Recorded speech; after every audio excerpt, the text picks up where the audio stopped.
ವರ್ಷ ಆದಮೇಲೆ ಮೈಸೂರು ಪತ್ರಕರ್ತರಿಗೆ MLC ಸಿಕ್ಕಿದ್ದು ತುಂಬ ಸಂತೋಷ ಆಗುತ್ತೆ. ಧನ್ಯವಾದಗಳು. ಹಿಂದೆ ಯಾರಿಗಾರ ಸಿಕ್ಕಿತ್ತಾ? ರಾಮಣ್ಣನ ಸಿಕ್ಕಿತ್ತು, ಕುಂಟರಾಮಣ್ಣ. ಅವನು ಆಕ್ಟಿವ್ ಪಾಲಿಟಿಷಿಯನ್ ಆಲ್ಸೋ. ಕುಂಟರಾಮಣ್ಣವರು ಆಕ್ಟಿವ್ ಪಾಲಿಟಿಷಿಯನ್ಸ್. ಇವರು ಪಾಲಿಟಿಕ್ಸ್ನಲ್ಲಿ ಇಲ್ಲದೆ ವರ್ಕಿಂಗ್ ಜರ್ನಲಿಸ್ಟ್ ಆಗಿ ಆಕ್ಟಿವ್ ಪಾಲಿಟಿಷಿಯನ್ ಮಾಡ್ಕೊತೀರಿ. ಆಕ್ಟಿವ್ ಪಾಲಿಟಿಷಿಯನ್ ಮಾಡ್ಕೊತೀರಿ. It is for him to take a decision. Sir ಹಾಸನಲ್ಲಿ ನಿನ್ನೆ ಒಂದು ಮೇಜರ್ ಆಕ್ಸಿಡೆಂಟ್ ಆಗಿದೆ. ಇತರ ಆಕ್ಸಿಡೆಂಟ್ಸ್ನ ಪ್ರಿವೆಂಟ್ ಮಾಡಲಿಕ್ಕೆ ಸ್ಟೇಟ್ ಗೌರ್ಮೆಂಟ್ ಏನು ಮೆಜರ್ಸ್ ತಗೊಳುತ್ತೆ ಮತ್ತು ಪರಿಹಾರ? ಅಲ್ಲಪ್ಪ, ಆಕ್ಸಿಡೆಂಟ್ಗಳು ರಸ್ತೆಯಲ್ಲಿ ನಾವು ರೋಡ್ ಸೇಫ್ಟಿ ಕಾನೂನುಗಳನ್ನು ಮಾಡಿದ್ದೀವಿ. ಡ್ರೈವರ್ಗಳು ಅವರ ತಪ್ಪುಗಳಿಂದ ಆಕ್ಸಿಡೆಂಟ್ಗಳಾದರೆ ಸರ್ಕಾರ ಹೆಂಗೆ ಹೊಣೆಗಾರಿಕೆ ಮಾಡ್ತದೆ? ಅದರಲ್ಲಿ ಪ್ರಿವೆಂಟಿವ್ ಮೆಜರ್ಸ್ ಎಲ್ಲ ಮಾಡ್ತಕ್ಕಂಥದ್ದು. ನಿನ್ನೆ ಲಾರಿ ಒಂದು ಎಂಥದ್ದು ಕ್ಯಾಂಟರ್ ಆಕ್ಸಿಡೆಂಟ್ ಆಗಿ ಒಳಗಡೆ ನುಗ್ಗಿರೋದು. ಪಾಪ ನಾನು ಅವರಿಗೆ ಸತ್ತವರಿಗೆ ಗೌರವ ಸೂಚಿಸ್ತಕ್ಕಂಥ ಕೆಲಸ ಮಾಡ್ತೀನಿ. ಅವರು ಕುಟುಂಬದ ವರ್ಗದವರಿಗೆ ಅವರು ಸಾವಿನ ದುಃಖ ಬರೆಸ್ತಕ್ಕಂಥ ಕೆಲಸ.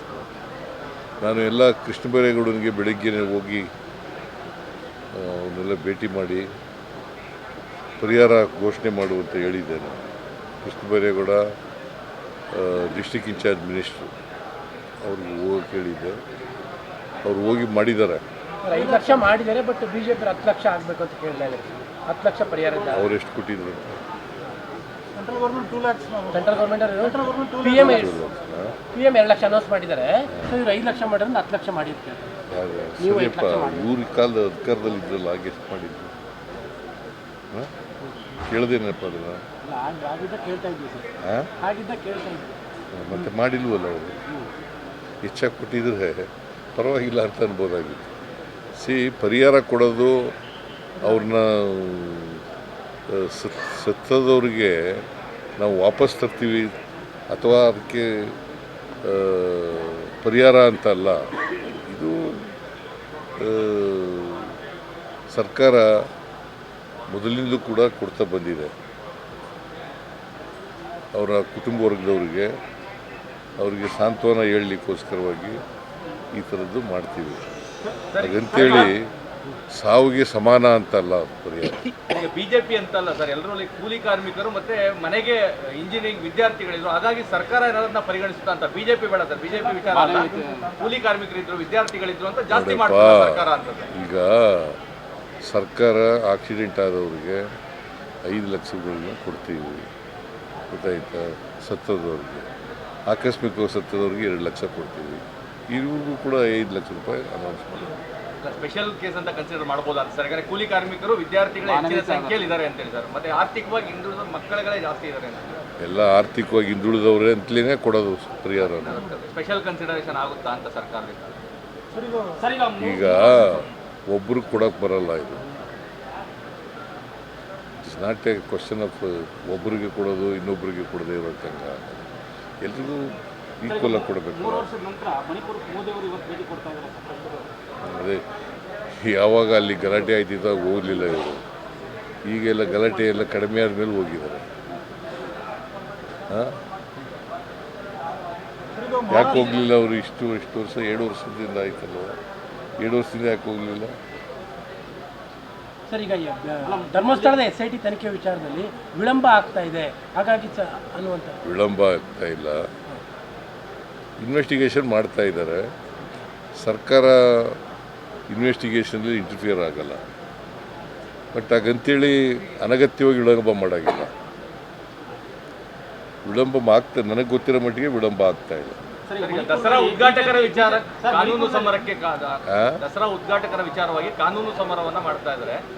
ಕೋರ್ಟ್ನಲ್ಲಿ ಅರ್ಜಿ ಸಲ್ಲಿಸುವಂತ ಕೆಲಸ ಆಗಿದೆ. ಅವರು ಉದ್ಘಾಟನೆಗೆ ಅವಕಾಶ ಕೊಡಬಾರ್ದು. ಮಾಡಲಿ ಪಾಪ, ಕೋರ್ಟ್ನಲ್ಲಿ ಇತ್ಯರ್ಥ ಆಗಲಿ. ಅಲ್ಲ, ಕೋರ್ಟ್ಗೆ ಹೋಗುವಂತ ವಿಚಾರವನ್ನ ಇದು ಕೋರ್ಟ್ಗೆ ಹೋಗುವಂತ ವಿಚಾರಗಳ ಇವು ಅಥವಾ ಗೊತ್ತಿಲ್ಲ. ಈ ಕೋರ್ಟ್ಗೆ ಹೋಗಿರೋರು ಯಾರು? PIL ಸಲ್ಲಿಸಿದ್ದಾರೆ ಮಾಜಿ ಸಂಸದರು ಪ್ರತಾಪ್ ಸಿಂಹ. ಅವ್ರನ್ನ ಕೇಳಪ್ಪ. ಇಮಿಡಿಯೇಟ್ ತಗೋಬೇಕಾದ ಅಗತ್ಯ ಇಲ್ಲ ಅಂತ ಕೂಡ ಕೋರ್ಟೇ ಹೇಳಿದೆ. ಕೋಟೆನೆ ಇಮಿಡಿಯೇಟ್ ತಗೋಬೇಕು ಅಂತ ಏನಿಲ್ಲ. ಅದ್ರ ಸಿ ಒಂದು ಧರ್ಮದ್ದಲ್ಲ ಅದು ಕಾರ್ಯಕ್ರಮ, ಅದು ಸಾಂಸ್ಕೃತಿಕವಾಗಿ ನಡೀತಾ ಇರ್ತಕ್ಕಂಥ ಒಂದು ಕಾರ್ಯಕ್ರಮ. ಮತ್ತು ಎಲ್ಲ ಜನರು ಕೂಡ ಅದರಲ್ಲಿ ಪಾರ್ಟಿಸಿಪೇಟ್ ಮಾಡ್ತಕ್ಕಂಥ ಕಾರ್ಯಕ್ರಮ. ಇದು ಒಂದು ನಾಡ ಹಬ್ಬ. ಇಂಥದೇ ಧರ್ಮದವರು ಭಾಗವಹಿಸಬೇಕು, ಇಂಥ ಧರ್ಮದವರು ಭಾಗವಹಿಸಬಾರ್ದು ಅಂತ ಇಲ್ಲ ಈ ಹಬ್ಬದಲ್ಲಿ. ಇದು ಸಾರ್ವತ್ರಿಕವಾಗಿರ್ತಕ್ಕಂಥ ಒಂದು ಹಬ್ಬ. ಈ ಹಬ್ಬದಲ್ಲಿ ಎಲ್ಲ ಜಾತಿಯವರು ಎಲ್ಲ ಧರ್ಮದವರು ಭಾಗವಹಿಸಬೇಕು. ಬಿಜೆಪಿ ಅವ್ರ ಮೇಲೆ ಬ್ಯಾಕ್ ಟು ಬ್ಯಾಕ್ FIRಗಳು 3 ದಿನದಲ್ಲೂ ಕೂಡ ಆಗ್ತಾ ಇರೋದು. CT ರವಿ ಇರ್ಬೋದು, ಯತ್ನಾಳ್ ಇರ್ಬೋದು, ಎಲ್ಲರ ಮೇಲೂ ಆಗ್ತಾ ಇದ್ದಾವೆ. ಇದು ರಾಜಕಾರಣ ಅನ್ನುವಂಥದ್ದು. ರಾಜಕಾರಣ ಮಾಡೋಕ್ಕೆ ಹೋಗೋದಿಲ್ಲ. ಅವರು ಬಾಯಿಗೆ ಬಂದಾಗ ಮಾತಾಡಿದ್ರೆ ಕ್ರಿಮಿನಲ್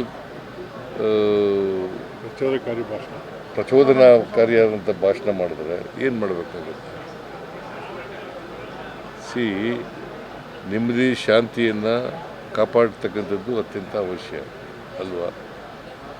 ಕಾಪಾಡಲಿಕ್ಕೋಸ್ಕರವಾಗಿ ಪ್ರಚೋದನಕಾರಿ ಭಾಷಣ ಯಾರು ಮಾಡ್ತಾರೆ ಅವ್ರ ಮೇಲೆ ಕ್ರಮ ತಗೊಳ್ತೀವಿ. ಇದು ರಾಜಕಾರಣ ಅಲ್ಲ. ಅಲ್ಲ, ನಿಮ್ಮ ಮೇಲೆ ಒಂದು ಪೋಸ್ಟ್ ಹಾಕಿದ್ರು ಅನ್ನೋ ಕಾರಣಕ್ಕೋಸ್ಕರವಾಗಿನೇ ಇನ್ನೊಬ್ರು ಅರೆಸ್ಟ್ ಕೂಡ ಆಗಿದ್ದಾರೆ. ವಿಕ್ರಮ್ ಇವರು ನಿಮ್ಮ ಮೇಲೆ ಒಂದು ಪೋಸ್ಟ್ ಹಾಕಿದ್ರು ಅವರು, ಅಂದರೆ ನಿಮ್ಮ ಭಾವಚಿತ್ರವನ್ನು ತಿರ್ಚು ಅಂತ, ಅವ್ರನ್ನೂ ಕೂಡ ನಿನ್ನೆ ಅರೆಸ್ಟ್ ಮಾಡಿದ್ದಾರೆ. ಇದು ಹಿಂದೂ ಪರ ಸಂಘಟನೆಗಳ ಮೇಲೆ ಮಾಡ್ತಾರೋ ಇದು ಅನ್ನೋಂಥದ್ದು. ಹಿಂದೂ ಪರ ನಾನು ಹಿಂದೂ ಅಲ್ವಾ? ನಾನು ಯಾರು? ನಾನು ಹಿಂದೂನೇ. ನನ್ನ ಹೆಸರಿನಲ್ಲಿ 2 ದೇವರುಗಳಿದ್ದಾವೆ, ಈಶ್ವರ ವಿಷ್ಣು 2 ದೇವರುಗಳಿದ್ದಾವೆ. ಗೊತ್ತಾ ನಿನಗೆ? ಸಿದ್ಧ ಅಂದರೆ ಈಶ್ವರ, ರಾಮ ಅಂದರೆ ವಿಷ್ಣು, 2 ಹೆಸರುಗಳಿದ್ದಾವೆ, 2 ದೇವರುಗಳಿದ್ದಾವೆ. ಸರ್, ಈಗ Maharashtra CM Almatti dam height ಮಾಡಲಿಕ್ಕೆ ಅಪೋಸ್ ಮಾಡಿದ್ದಾರೆ. ಒಂದು ಕಡೆ Maharashtra CM Almatti dam height ಮಾಡಲಿಕ್ಕೆ ಅಪೋಸ್ ಮಾಡಿದ್ದಾರೆ, ಇನ್ನೊಂದು ಕಡೆ ಮಹದಾಯಿಗೆ ಗೋವಾ, ಇನ್ನೊಂದು ಕಡೆ ಮೇಕೆದಾಟಿಗೆ ತಮಿಳುನಾಡು ಅಪೋಸ್ ಮಾಡುತ್ತೆ. ಟ್ರಿಬ್ಯುನಲ್ಲೇ ಕೊಟ್ಟಿರ್ತಕ್ಕಂಥದ್ದು 519 ಮೀಟ್ರಿಂದ 524 ಮೀಟ್ರ್ವರೆಗೆ ಏರಿಸಿ ಅಂತ ಟ್ರಿಬ್ಯುನಲ್ ಹೇಳಿರೋದು. 2010ರಲ್ಲಿ ಹೇಳಿರೋದು. 15 ವರ್ಷ ಆಯಿತು. ಅದು ರಾಜಕಾರಣಕ್ಕೋಸ್ಕರ ಮಾಡ್ತಾ ಇದ್ದಾರೆ ಅಷ್ಟೇ. ಇಲ್ಲ ಸರ್, ಒಂದು ಕಡೆ ಗೋವಾ ಮಹದಾಯಿನ ಅಪೋಸ್ ಮಾಡುತ್ತೆ, ಇನ್ನೊಂದು ಕಡೆ ತಮಿಳುನಾಡು ಮೇಕೆದಾಟನ್ನು ಅಪೋಸ್ ಮಾಡುತ್ತೆ. ಅದಕ್ಕೆ ಪ್ರೈಮ್ ಮಿನಿಸ್ಟ್ರು ಹೇಳಬೇಕು ಅವ್ರಿಗೆ. BJP ಚೀಫ್ ಮಿನಿಸ್ಟ್ರುಗಳು ಅವರು, ಪ್ರೈಮ್ ಮಿನಿಸ್ಟರ್ ಹೇಳಬೇಕು. ಮೇಕೆದಾಟಿಗೆ ಸ್ಟಾಲಿನ್ ಅಪೋಸ್ ಮಾಡ್ತಾರೆ, ಮೇಕೆದಾಟಿಗೆ ತಮಿಳುನಾಡು ಸ್ಟಾಲಿನ್ ಅಪೋಸ್ ಮಾಡ್ತಾರೆ. ಯಾರೇ ಆಗಲಿ ಬರಪ್ಪ, BJP ಪ್ರೈಮ್ ಮಿನಿಸ್ಟರ್ ಯಾರು? ದೇಶದ ಪ್ರೈಮ್ ಮಿನಿಸ್ಟರ್ ಯಾರು? ಮೋದಿ ಇಲ್ಲ. ಹೇಳಬೇಕು ಅವರು. ಸರ್, ಈಗ ಪ್ರಚೋದನಕಾರಿ ಹೇಳಿಕೆ ಕೊಡೋದ್ರಿಂದ ಪ್ರತಾಪ್ ಸಿಂಹ ಅವ್ರನ್ನ ಗಡೀಪಾರು ಮಾಡಿ ದಸರಾ ಮುಗಿಯೋದ್ರ ಬಗ್ಗೆ ಅಂತ ಕೆಲವು ಸಂಘಟನೆಗಳು ಒತ್ತಾಯ ಮಾಡಿದ್ದಾರೆ. ಪೊಲೀಸ್ನವ್ರು ಕ್ರಮ ತಗೋತಾರೆ ಅದ್ರ ಬಗ್ಗೆ, ನಾನು ಹೇಳೋಕ್ಕೆ ಹೋಗಲ್ಲ. ಅವರು ಶಾಂತಿ ಭಂಗ ತರ್ತಕ್ಕಂಥ ಕೆಲಸ ಮಾಡಿದ್ರೆ ಪೊಲೀಸ್ನವ್ರು ಕ್ರಮ ತಗೋತಾರೆ. ಹೊಸ ಜಾತಿಗಳು ಸೇರ್ಪಡೆ ಆಗ್ತಾ ಇದ್ದಾರೆ ಅಂತ ಬಿಜೆಪಿ ಜಾತಿ ಸಮೀಕ್ಷೆಯಲ್ಲಿ ಹೊಸ ಜಾತಿಗಳು ಸೃಷ್ಟಿ ಮಾಡ್ತಾ ಇದ್ದೀರಿ ನೀವು ಅಂತ, ಹೊಸ ಜಾತಿಗಳ ಸೃಷ್ಟಿ ಮಾಡ್ತಾ ಇದ್ದಾರೆ ಅವರು. BJP ಅವ್ರು ಮಾಡ್ತಾರೆ, ಕೇಂದ್ರ ಸರ್ಕಾರ ಮಾಡ್ತಾರಲ್ಲ ಜಾತಿ ಗಣತಿ, ಅದೇನು ಮಾಡ್ತಾರೆ? ಅಲ್ಲಲ್ಲ ಕೇಳಪ್ಪ, ಯಾರು ಕನ್ವರ್ಟ್ ಆಗಿದ್ದಾರೆ ಆ ಜಾತಿ ರೀ. ಈಗ ನಾನು ಹಿಂದೂ ಇಂದ ಮುಸಲ್ಮಾನ್ಗೆ ಕನ್ವರ್ಟ್ ಆಗಿದ್ದೀನಿ ಅಂತ ಇಟ್ಕೊಳ್ಳೋಣ, ನಾನು ಆಗಲ್ಲ. ಉದಾಹರಣೆಗೆ ಹೇಳ್ತಾ ಇದ್ದೀನಿ. ನೀವು ಆಗಿದ್ದೀರಿ ಅಂತ ಕ್ರಿಶ್ಚಿಯಾನಿಟಿ ನಾವು ಆಗಲ್ಲ ಇಟ್ಕೊಳ್ಳಿ ಅಂತ ಇಟ್ಕೊಳ್ಳೋಣ. ಹಂಗೆ ಉದಾಹರಣೆಗೆ ಹೇಳ್ತಾ ಇರೋದು, ಗೊತ್ತಾಯ್ತಾ? ಹಾಗಾದರೆ ನಾನು ಇನ್ನು ಮುಂದೆ ಕ್ರಿಶ್ಚಿಯಾನಿಟಿ ಅಲ್ವಾ, ಕ್ರಿಶ್ಚಿಯನ್ ಅಲ್ವಾ? ಹಂಗೆ ಈಗ ನಾವು ಕನ್ವರ್ಷನ್ ಆಗೋದು ಬೇಡ ಅಂತ ಹೇಳಿದ್ರು ಕೂಡ ಕೆಲವರು ವ್ಯವಸ್ಥೆಯ ಪರಿಣಾಮವಾಗಿ ಕನ್ವರ್ಷನ್ ಆಗಿಬಿಡ್ತಾರೆ.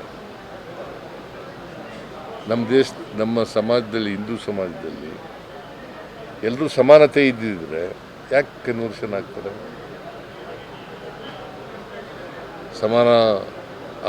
ಈಕ್ವಲ್ ಆಪರ್ಚುನಿಟೀಸ್ ಇದ್ದರೆ, ಸಮಾನತೆ ಇದ್ದರೆ ಯಾಕೆ ಅಸ್ಪೃಶ್ಯತೆ ಯಾಕೆ ಬಂತು? ನಾವು ಹುಟ್ಟಾಕಿದ್ವಾ? ಮುಸ್ಲಿಂ ಕ್ರಿಶ್ಚಿಯನ್ ಅಲ್ಲೂ ಇದೆ ಅಂತ ಹೇಳಿದಾರೆ, ಅಸಮಾನತೆ ಅಲ್ಲೂ ಇದೆ.